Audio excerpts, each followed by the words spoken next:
loi mo galo loi tes ko shi me che tuo don la chal ke don wara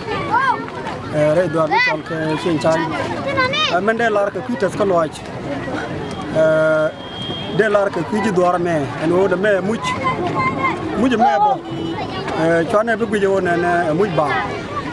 much ko de la ka pe loi pe ye chi loi dun par pe je be sa e chi an no no bo mal ba tawano ci kun muj me ngun do mi ci ade long ngaj ne la jen garo ade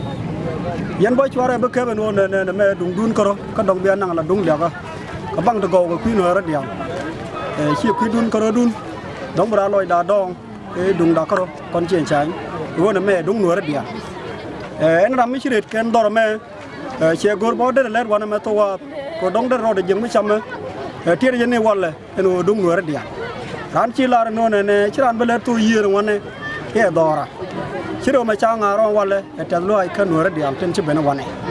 e kon dial me no dur gambela ko kien bo si mena ma jang ne si men tu fo ne